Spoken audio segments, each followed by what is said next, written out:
Olá, meus amigos, boa noite. Eu sou o Marco Aurélio. Agradeço a presença de todos neste momento em que nos reunimos em nome de Jesus para mais uma vez colocarmos aqui alguns esclarecimentos a respeito da doutrina espírita, em especial o tema que apresentaremos, que abordaremos nesta noite é a mediunidade como ferramenta de evolução da humanidade. Antes disto, porém, convido todos vocês a uma breve oração. Mestre Jesus, neste momento, nos encontramos reunidos em seu nome para mais uma noite de estudo a respeito de suas leis, a respeito de seus ensinamentos, para que juntos, ao estudarmos, possamos esclarecer pontos importantes da sua doutrina, para que possamos cada vez mais viver melhor a vida, entendendo melhor o que é Deus, entendendo melhor o que é a vida e entendendo também o que está reservado para o nosso futuro. Que os bons espíritos nos intuam neste momento em favor do tema que iremos discutir, que assim seja. Bom, meus irmãos, como dito, o tema de hoje é a mediunidade como ferramenta de evolução da humanidade. Porém, antes de adentrarmos as especificações deste tema, é importante que possamos fazer um breve resumo de alguns pontos importantes e que conceituam o que é o Espiritismo, né? O que é Deus, o que é a vida, né? O que é a morte e o que é a vida eterna. Muitos irmãos que nos acompanham de forma virtual e também, né, a época das palestras presenciais, e a boa notícia que podemos já antecipar é que nós em breve retomaremos, em breve, agora em dezembro, retomaremos as palestras presenciais. Então, muitos dos nossos irmãos que adentram o SEAC pela primeira vez não têm conhecimento de absolutamente nada dos temas que nós nos propomos a esclarecer. Portanto, é sempre importante, antecipando uma temática tão profunda e tão importante no entendimento da vida como é a mediunidade, que possamos resgatar pontos importantes. O primeiro deles é o que é Deus. Toda a humanidade, ela busca, desde os primórdios da civilização, acreditar na existência de um ser criador, e esse ser é divino, né? Pois esse pressuposto nos faria entender melhor o que é a vida, o que nós somos, quem nós somos, por que estamos aqui, de onde viemos e para onde iremos.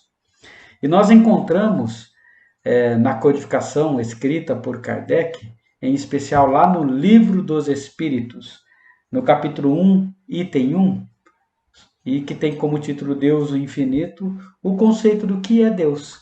Né? Deus é a inteligência suprema, é a causa primária de todas as coisas. Ou seja, Deus sempre existiu. Ele criou todas as coisas. Em especial, podemos resumir assim: Deus criou o princípio espiritual e o princípio material. Nós, seres humanos aqui encarnados na Terra, somos espíritos. Nós somos muito mais do que o corpo de carne. Nós somos criados por Deus num determinado momento do tempo, e não sabemos quando foi, e Ele continua a criar desde todo sempre, para todo sempre. Ele nos criou espíritos, e o espírito é o elemento inteligente do universo. Mas para que nós possamos atingir o ponto que nós atingimos hoje, certamente todos nós, o nosso espírito, passou por milhares de anos lá atrás, experimentando a vida. Podemos até antecipar aqui para aguçar, para mexer com a curiosidade de vocês, que o espírito humano já estagiou no reino vegetal, melhor dizendo, no reino mineral, depois evoluiu para o reino vegetal, na sequência evoluiu para o reino animal e hoje estagiamos, o nosso espírito estagia o reino hominal, ou seja, estagia na humanidade. E é na humanidade que o espírito desenvolve o que em termos de experiência? O seu intelecto e a sua moralidade. Então, nosso espírito já perambulou e já está aqui há milhares de anos e vem adquirindo, através da experimentação da vida, desses vários reinos que acabo de citar, vem ganhando experiências, conhecimento, né? E agora, na fase da humanidade, nós despertamos para a razão. E aí nós começamos a interagir de forma complexa com o meio ambiente. E desenvolvemos dessa forma, e através da nossa capacidade de pensar, toda a nossa intelectualidade, e ainda atrasados atualmente, mas também visando o desenvolvimento da nossa moralidade. E é exatamente por essa causa, porque nós estamos muito desenvolvidos na intelectualidade, e pouco desenvolvidos na moralidade, que somos considerados espíritos imperfeitos. E espíritos imperfeitos habitam planos de experiência na carne, em especial planos de provas e expiações. Então, viver na vida, né, da carne, viver a vida na carne, nesse momento atual da nossa existência, significa dizer que a gente está muito longe da categoria de espíritos puros ou espíritos perfeitos. Esses espíritos já passaram bilhões de anos de experiência. Jesus disse que presidiu a informação da espiritualidade, que presidiu a formação da Terra. A Terra tem 4 bilhões e meio de anos. Jesus já era um espírito puro a essa época. Então, seremos espíritos puros daqui a bilhões de anos. Estamos mais próximos da animalidade do que, por assim dizer, da angelitude, né? Então, por isso ainda somos espíritos imperfeitos. Espíritos imperfeitos são orgulhosos, são egoístas, só pensam em si mesmos, só pensam no proveito próprio, né? Daí sermos causa de todo o sofrimento que a humanidade vivencia na atualidade, no passado da humanidade. Mas está lá, no livro dos Espíritos, melhor dizendo, me desculpem, no capítulo 1, os conceitos sobre o que é Deus, os conceitos a respeito do Espírito, e os conceitos também lá no item 23, o que é o Espírito, no item 1, o que é Deus, e no item 83, essa história de que os espíritos viverão por todo sempre. Meus queridos, a primeira grande revelação que nós fazemos e que a espiritualidade nos trouxe por intermédio da mediunidade, e é algo que faz, com certeza, a humanidade evoluir, seja no conhecimento ou na moralidade, é o fato de entendermos estas questões e também de que a morte não existe, que nós espíritos viveremos para todo o sempre. E está lá no item 83 essa informação. Outro ponto em especial que a gente gostaria de destacar aqui é que todos nós buscamos a felicidade. E a felicidade nesse momento que vivemos, neste momento da nossa evolução enquanto espírito eterno, e ainda espíritos imperfeitos, ela é circunstancial, ela é temporária, né? Para nós, felicidade é o que os nossos sentidos captam, né?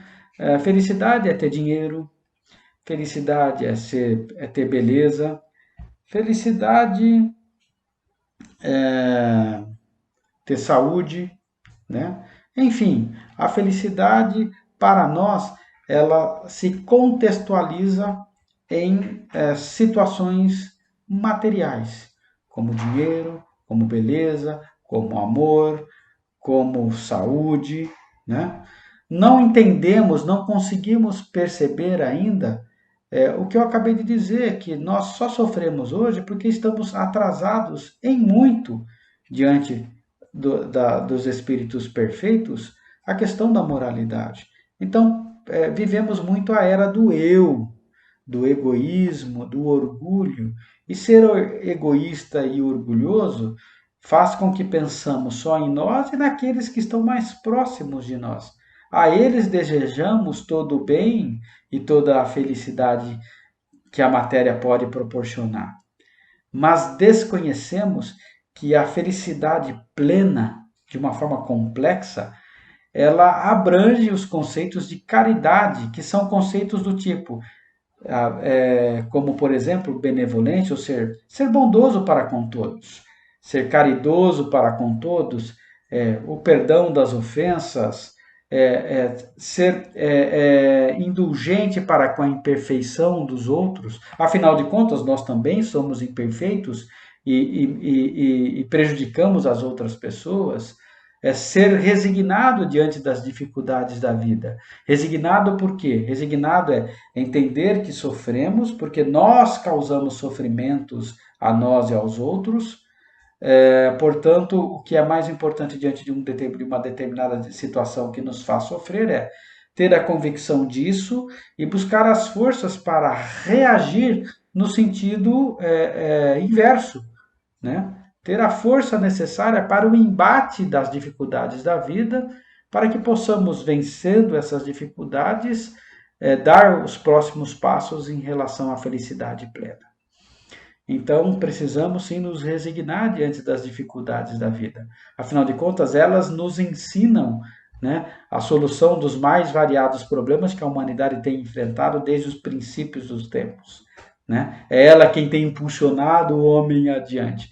Então, sim, o sofrimento, a dureza, a tristeza, a dor, a doença, né, são causas que nos impulsionam adiante no sentido de cada vez mais vencendo essas dificuldades, nos tornando mais fortes, né, e convictos de que temos tudo o que precisamos para vencer tais situações. Então, a felicidade plena, meus queridos, ela não está na materialidade, até porque a matéria acaba, né? O nosso corpo há de morrer, há de deixar de funcionar. E deixando de funcionar, o nosso espírito abandona o corpo. É como se o corpo fosse uma roupa de carne. Quando o corpo não serve mais por uma ou por outra razão, e isso eu quero dizer em razão de uma doença, em razão de uma violência, ou porque sim as forças naturais se esvaem, né, com o avançar da idade, e o corpo padece. O espírito, então, se desveste dessa roupa de carne e passa a viver plenamente a vida no plano espiritual. E toda doença, toda riqueza, toda beleza ou feiura, né, acaba ficando, né, no plano material. Portanto, o mais importante não é ter dinheiro, não é ser belo, não é ter saúde. O mais importante é o enfrentamento da vida com vistas à continuidade na vida no plano espiritual. Porque todas essas experiências, experimentações que vivenciamos na carne, elas nos trazem a experiência e o ensinamento necessário para que estejamos cada vez melhor ao adentrarmos novamente o plano espiritual, e é o plano espiritual a nossa morada eterna. Um dia, no nosso futuro, quando adquirirmos mais conhecimento e mais moralidade, num determinado momento em que a carne não terá mais nada para ensinar ao espírito em termos de experiência, o espírito não precisará mais reencarnar. Então viverá por toda a eternidade no plano espiritual. Então, meus amigos, tudo que nós estamos colocando aqui até o momento reforçam o conceito de que Deus existe, de que Jesus, por exemplo, outra informação dada pela espiritualidade, por intermédio da mediunidade, foi o espírito mais evoluído que reencarnou na Terra. E Jesus reencarnou num caráter missionário, para nos ensinar que é possível sim, e ele o fez através da sua vida na carne, do seu exemplo na vida na carne, durante a sua vida na carne, de que é possível sim amar o próximo, né? Pensar e fazer por ele aquilo que gostaríamos que pensassem e fizessem por nós. Jesus vivenciou o amor pleno. Jesus viveu a sua vida, trabalhou como todos nós, viveu na pobreza, desculpem, ele curou os doentes, ele orientou os ignorantes, ele saciou a fome e a sede das pessoas por intermédio dos seus discípulos, das pessoas que o acompanhavam, se uniu numa grande, comunidade cristã e que trabalhava para minimizar a mazela das pessoas que os procuravam. Então, Jesus praticou o amor, a caridade, a fraternidade durante toda a sua vida. Nos mostrou que é possível, sim, seguir exatamente o seu exemplo. É exatamente nesses termos que devemos nos esforçar para viver a vida. Vivendo as experiências que a vida tem que nos passar, nos ensinar, com todos os seus aspectos, vivendo o que é bom, vivendo o que é ruim, né? Experimentando a vida, evoluindo e não deixando também de praticar o bem, né? E aí a gente adentra o conceito da mediunidade, né? A mediunidade é um grande presente de Deus para toda a humanidade. Ela foi dada ao homem e sem distinção, porque ela se encontra desde os primórdios dos tempos em toda a civilização humana, nos ricos, nos pobres, nos intelectualizados, nos ignorantes, enfim, a mediunidade está presente em todos os povos, em todos os países, em todos os tempos ela esteve presente. E ela é o grande instrumento que Deus dá à humanidade para que possamos ter a antevisão da continuidade da vida. A grande revelação da mediunidade, que se faz por intermédio da mediunidade, é de que a morte não existe, de que nós somos espíritos e que o fenômeno da morte, ele não elimina a vida, porque a vida, quem a detém, é o espírito, e ele vive e viverá para todo sempre. Ele não morre, o que morre é o corpo de carne. E que o espírito, ao morrer, e nós somos os espíritos, os nossos irmãos, os nossos parentes, nossos entes queridos, que já foram antes de nós para o outro lado da vida, eles se comunicam conosco, sim. A grande maioria de todos nós, seres humanos, não capta o plano espiritual, não percebe a existência do plano espiritual. Mas algumas pessoas, em especial, têm essa capacidade.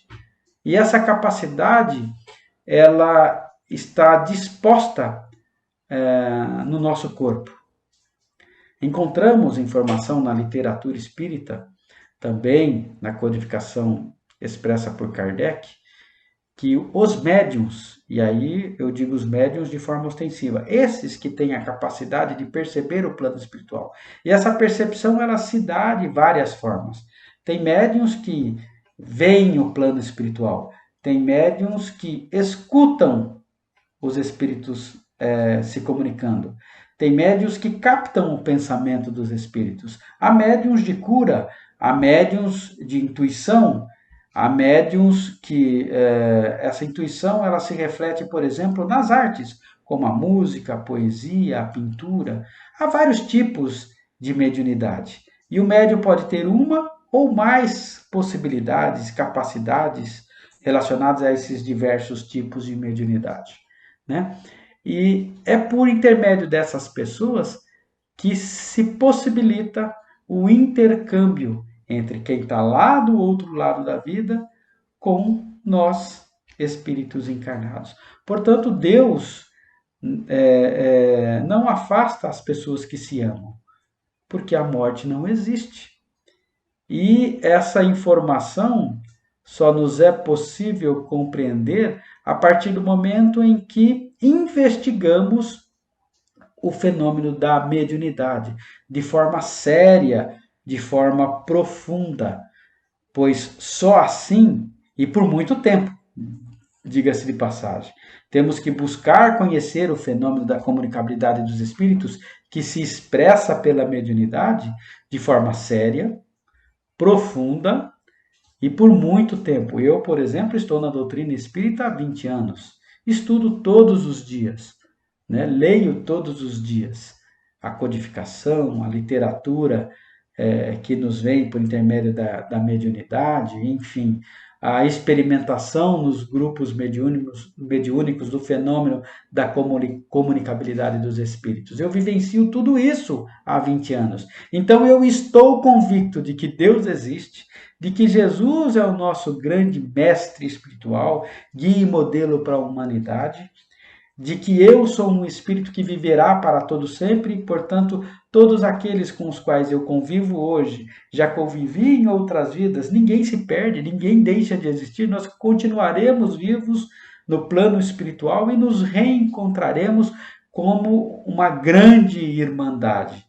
Os filhos de Deus, espíritos criados por Deus e que estão nesse caminhar de evolução no conhecimento e na moralidade.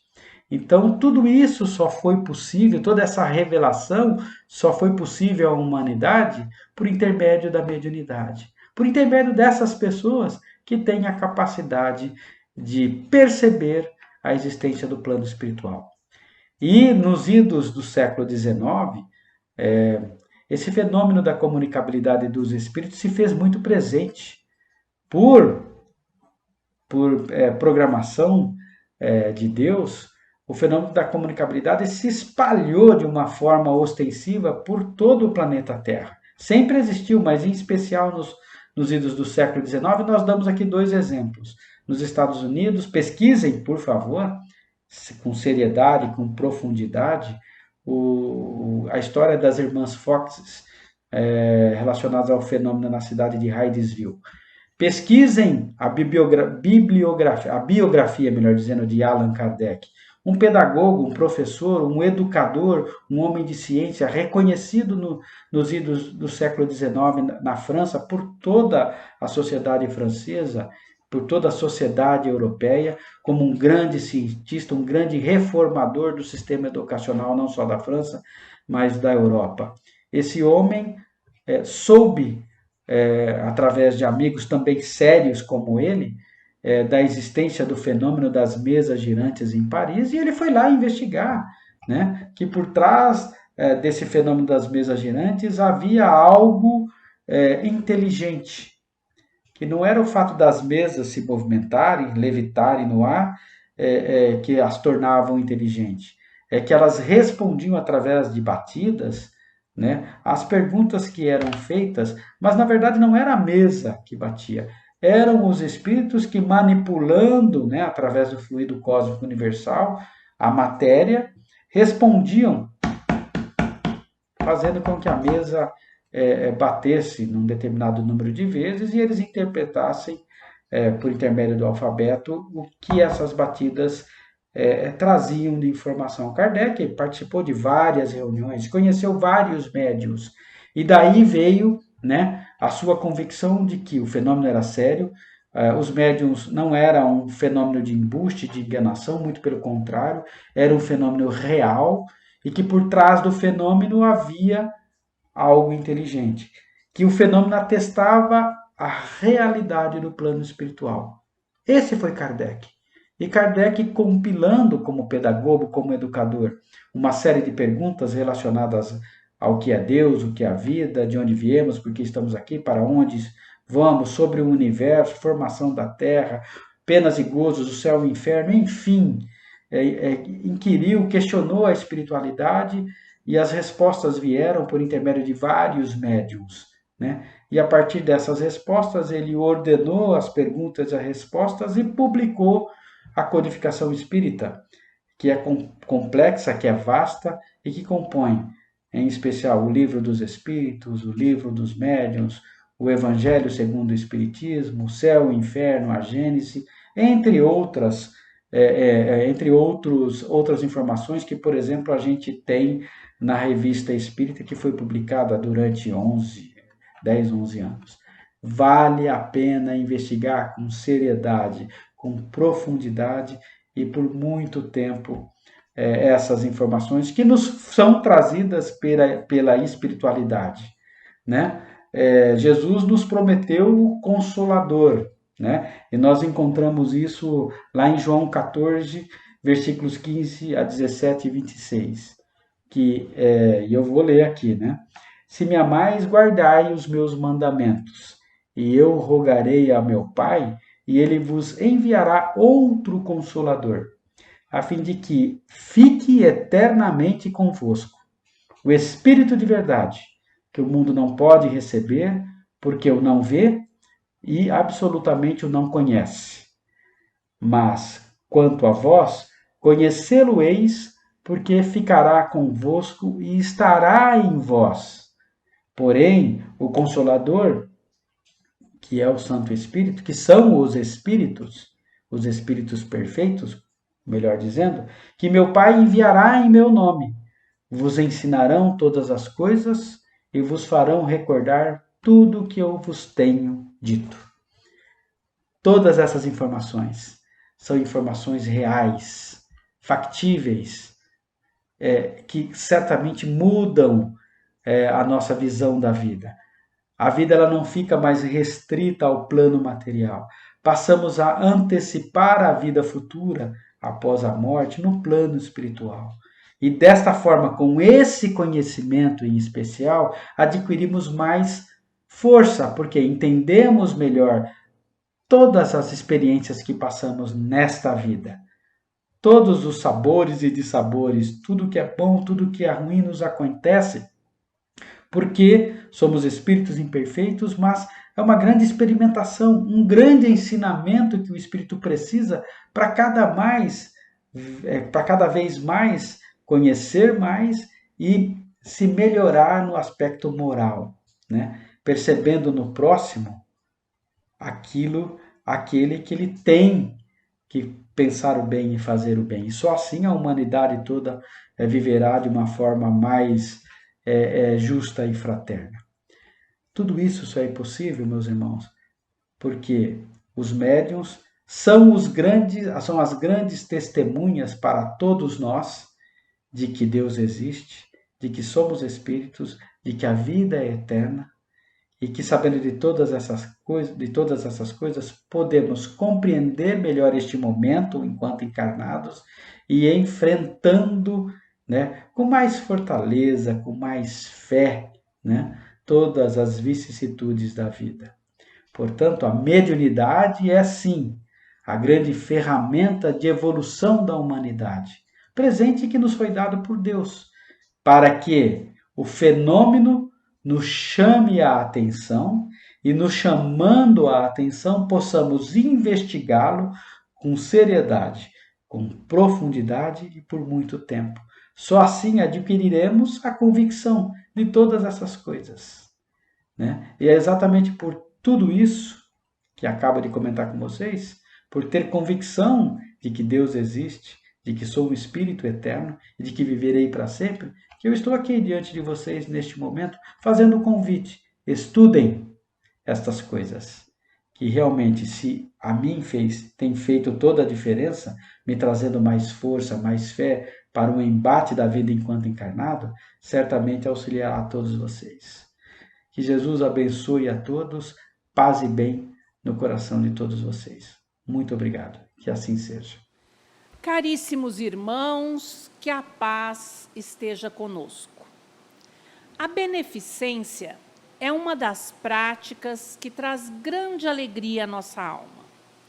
Se nos dispusermos a observar os que verdadeiramente a vivenciam, ficaremos impressionados com a disposição e a alegria que os caracterizam. E para que também nós possamos experimentá-la em nosso dia a dia, apoiados no capítulo 13 de O Evangelho segundo o Espiritismo, passaremos a refletir sobre essa prática desinteressada do bem, a beneficência. Olhando um pouco a história mais recente, encontraremos Chico Xavier, Divaldo Pereira Franco, ou ainda mais perto de nós, bauruenses, Sebastião Paiva, entre outros tantos, por vezes anônimos, que nunca se furtaram ao chamado do irmão em necessidade. Esperavam eles algo em troca? Nem tempo tinham para pensar nisso. Tão envolvidos estavam atendendo os irmãos em necessidade. De acordo com o que encontramos no já citado Evangelho segundo o Espiritismo, capítulo 13, nas palavras dos espíritos Adolfe e Vicente de Paulo, nenhuma festa do mundo pode nos trazer tanta satisfação como quando, a serviço do Pai, devolvemos a alegria àqueles que nada mais conheceram na existência do que a amargura. Os relatos desses e de outros espíritos, no referido capítulo, nos contam da felicidade que já experimentaram enquanto encarnados devido à prática da beneficência. O problema, no entanto, é que muitos de nós temos uma visão distorcida do exercício do bem e o realizamos acreditando, lamentavelmente, ser uma moeda de troca. Infelizmente, aos que ingressam nas obras beneficentes da casa espírita que frequentam, acreditando que assim estarão livres dos apelos de sua consciência, quando ouvem seus irmãos de doutrina falando a respeito delas nas palestras, nos livros ou até nos corredores. Outros, por sua vez, as buscam acreditando que assim haverão de estar livres do temido umbral. E quem sabe até com um cantinho garantido na almejada colônia espiritual, nosso lar. E aí partem para os trabalhos sociais sem paciência, criticam negativamente a tudo e a todos. É o centro que não oferece as condições necessárias, o colega que fica dando muita atenção ao necessitado. Nossa, alguém se implica com isso? Sim. Há pessoas que se implicam quando o colega de trabalho assistencial dedica um pouco mais de atenção, pergunta pelo nome do outro, escuta um pouco da sua história. Tem gente que se incomoda porque está ali para cumprir um papel, para desempenhar um papel, que ele quer que acabe logo, naquela 1 hora, 1 hora e meia, a qual reservou para o exercício da beneficência. Ainda, aquele que se incomoda com o assistido que fica comendo muito pão. É difícil de acreditar, mas tem.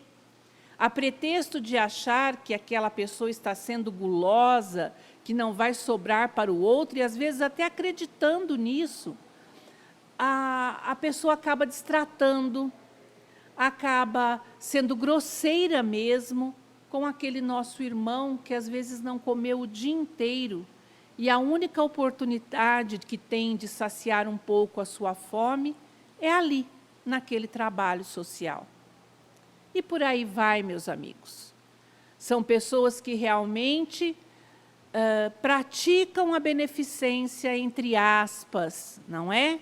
A praticam para se desincumbir de um compromisso social, a vem assim, ou para que ninguém a incomode, nem a sua consciência, ou para que as pessoas da casa espírita onde frequenta o vejam como uma pessoa benemérita, generosa, amiga do próximo. Esquecem-se essas pessoas que a beneficência é a prática desinteressada, como já dissemos, do bem.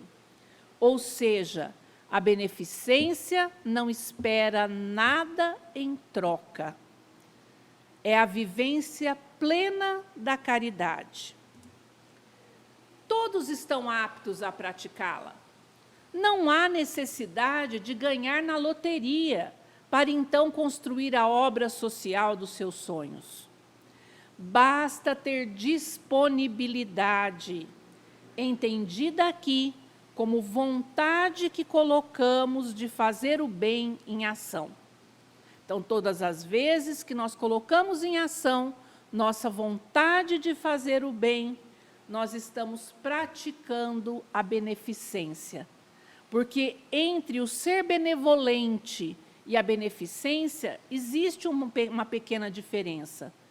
Benevolente é aquele que deseja, mas a beneficência é a prática desse desejo, que nós precisamos realmente tirar do campo do sonho, do desejo e trazer para a realidade.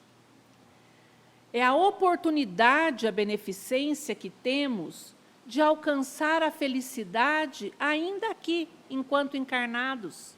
Já alcançá-la aqui.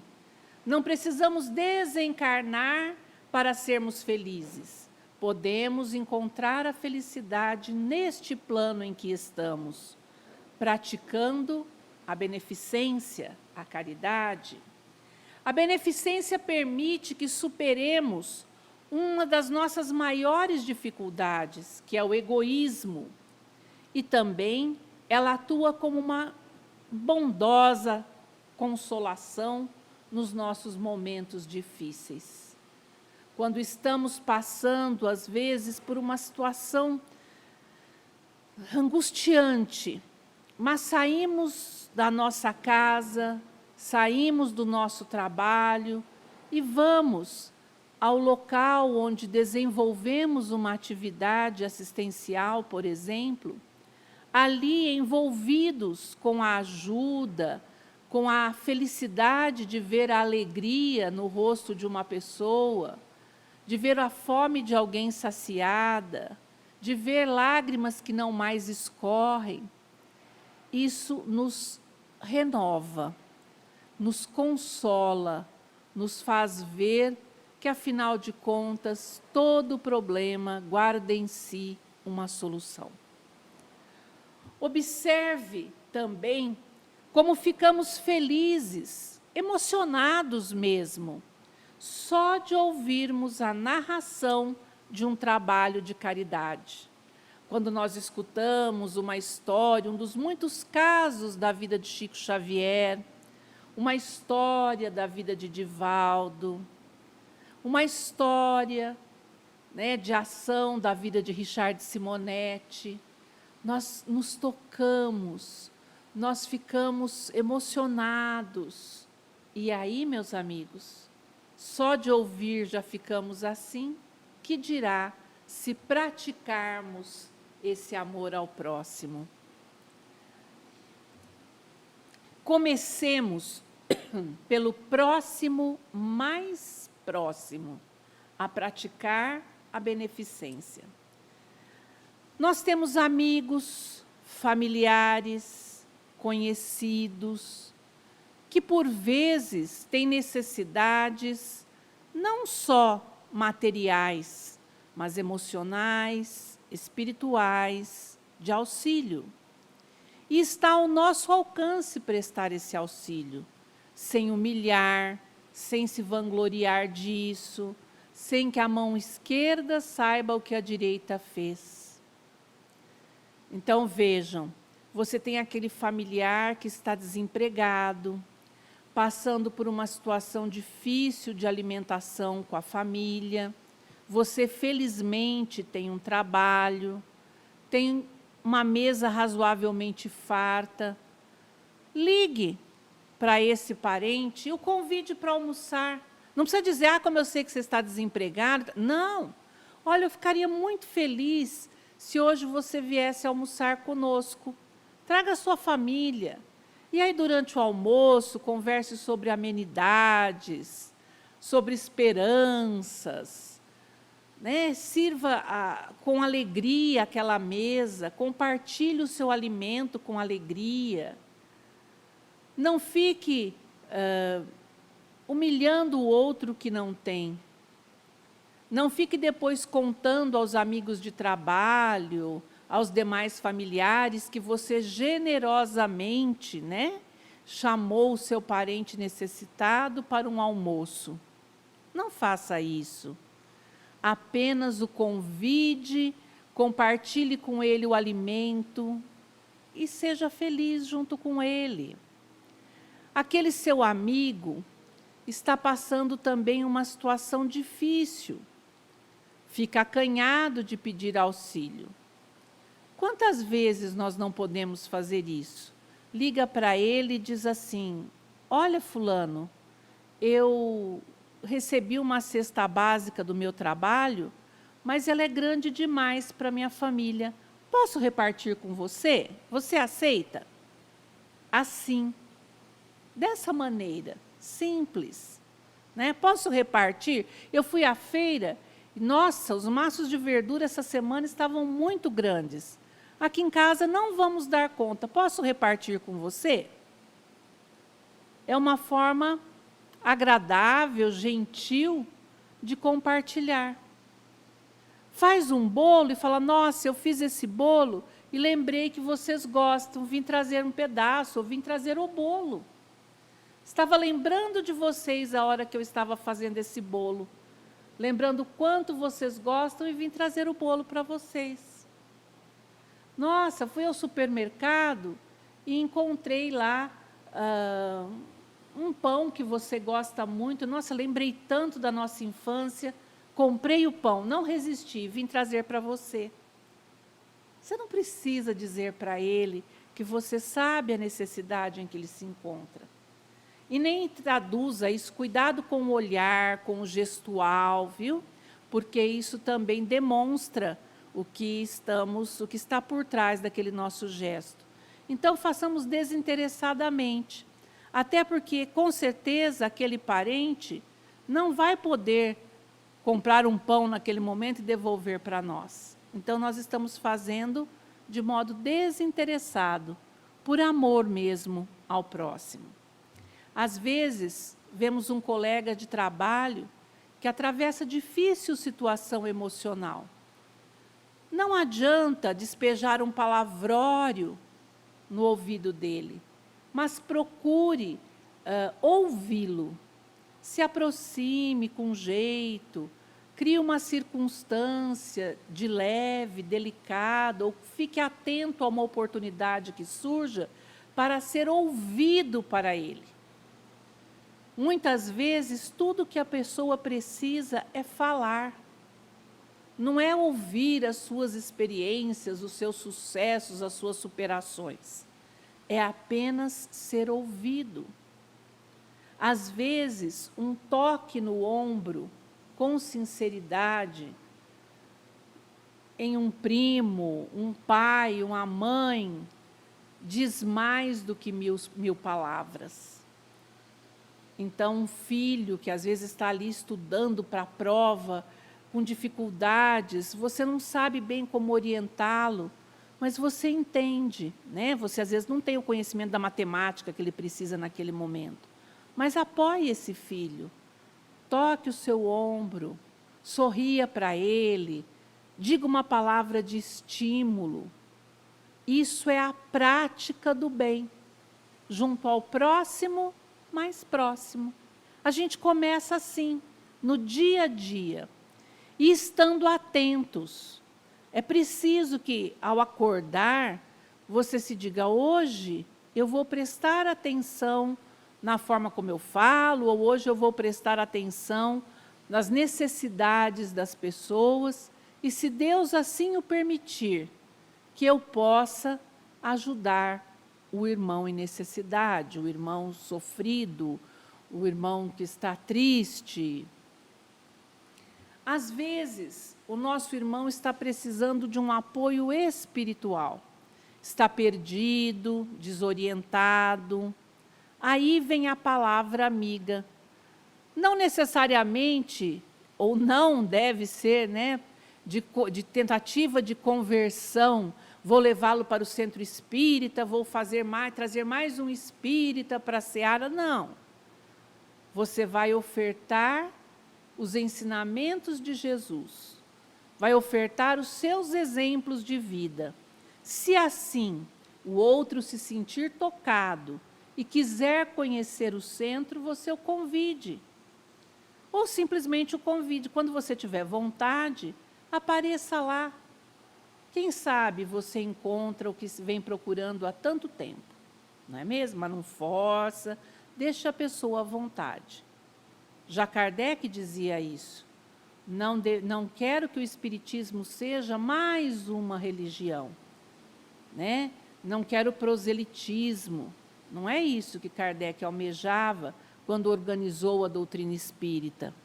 Mas que as pessoas se aproximassem dela por enxergar ali um caminho de felicidade, evolução, esclarecimento. Depois, quando nós já conseguimos, ou simultaneamente, praticar o amor ao próximo mais próximo, vamos estender esse bem. Vamos procurar as obras assistenciais mesmo. Vamos dedicar um pouco do nosso tempo, e o tempo somos nós que fazemos, ao auxílio do próximo. Você não pode sair de casa, tem a mãe doente? Faça um crochê, um sapatinho para aquecer o pé de uma criança.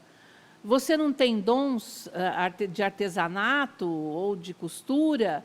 Organize via celular, via redes sociais, campanhas que auxiliem a arrecadar alimentos para uma determinada obra do centro. Envolva seus amigos, envie mensagens boas pelo celular, envie mensagens boas através de um diálogo pelo telefone, seja companheiro das pessoas. Tudo isso é uma forma de beneficência. E não pense apenas que você, quando pratica a beneficência, basta você entregar o pão, entregar a comida, entregar o dinheiro. Quando você está, por exemplo, alguém bate a sua porta em busca de um prato de comida. Você se dispõe a lhe oferecer essa comida. Mas pergunte pelo nome dele, procure se interessar pela sua situação, converse um pouco, pouquinho. Ah, Cíntia, mas aí é perigoso, hein? A pessoa vai criar vínculo. Ah, eu não quero isso. Você não quer ter trabalho, né? Compreendo, mas faça um esforço para pelo menos saber o nome daquela pessoa, com o tempo, devagar, o que a leva a estar naquelas condições, com o tempo, como ajudá-la a sair dessas condições, se ela assim o desejar, que nem sempre a pessoa tem prontidão para isso. Não nos cabe julgar o próximo, os motivos pelos quais ele está ali. Ele está no seu portão com fome. Eu sei que hoje é difícil essa prática por conta da violência que nos circunda e que torna a vida mais difícil. Mas vá a uma instituição, então, fazer isso, que você terá mais segurança. Mas sorria ao entregar um prato de sopa, seja gentil, oriente, converse um pouco, pergunte. Eu costumo fazer assim. Eu me ponho à disposição mentalmente. Eu não preciso dizer nada, as pessoas vão chegando, vão contando, vão me procurando, eu não preciso necessariamente ir lá e perguntar. A minha disponibilidade interior já abre um caminho para que as pessoas se aproximem de mim, em todas as circunstâncias da vida. É desafiante, sim, dá trabalho, mas persistamos. E logo não imaginaremos nossa vida sem a beneficência. Há aquelas pessoas que, inclusive um que perguntou para o Chico Xavier uma vez, mas um prato de comida resolve, um prato de sopa não vai resolver a fome do mundo? E ele respondeu, sim, assim como um banho não vai resolver toda a sua necessidade de higiene no decorrer da existência. Mas por isso você não vai tomar o banho? Por isso você não vai resolver a fome naquele momento? Isso é comodismo. Então, nós precisamos nos disponibilizar a fazer o bem. Não ficar buscando subterfúgios, buscando muletas mesmo, para amparar os nossos argumentos pouco consistentes para a não prática do bem. E para encerrar, meus amigos, guardemos essa passagem da vida de Chico Xavier, o amoroso e humilde exemplo de que, ao nos dispormos a fazer o bem, a espiritualidade a serviço de Jesus se faz presente em nosso auxílio. Antes de se tornar espírita, Chico Xavier era católico e dava aulas de catecismo. Ao se tornar espírita, embora tivesse muito respeito pela doutrina católica, pela religião católica, ele entendeu que não deveria continuar com aquelas aulas dentro da igreja. Poderia, né, magoar as pessoas, causar desentendimentos, e não era isso que ele queria. Os pais, no entanto, como as crianças gostavam muito de aprender com ele, começaram a levar crianças até a casa do Chico para que ele lhes ensinasse, né, as lições de Jesus, os exemplos de Jesus, continuasse, né, naquela prática que ele fazia na igreja. Acontece que lá na igreja, as crianças também recebiam um lanche, eram crianças carentes. E, de repente, Chico, que era muito pobre, se vê com várias crianças em casa, dezenas delas às vezes, sem ter muito ou nada para oferecer como alimento a elas.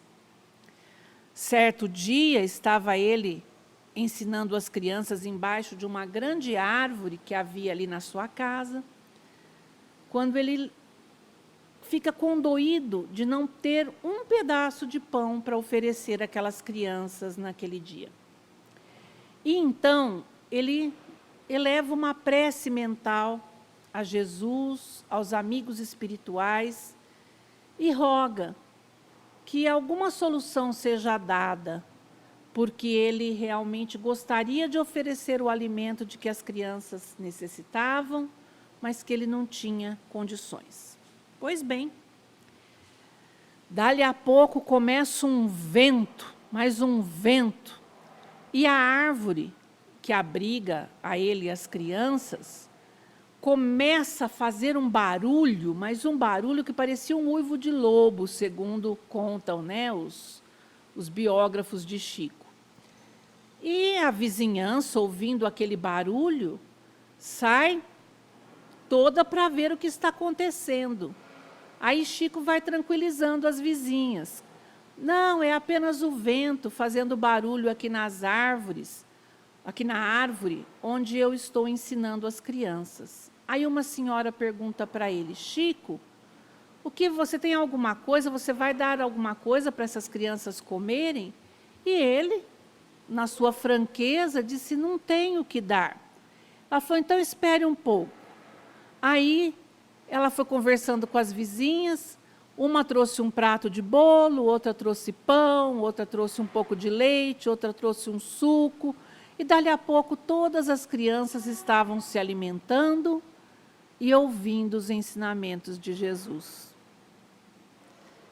Em resumo, meus amigos, quando nós nos dispomos a fazer o bem, quando nós estamos no caminho da beneficência verdadeira, até a natureza vem em nosso socorro. Que a paz de Jesus permaneça conosco e que tenhamos mais do que a vontade de fazer o bem, a atitude para praticá-lo. Até uma próxima oportunidade.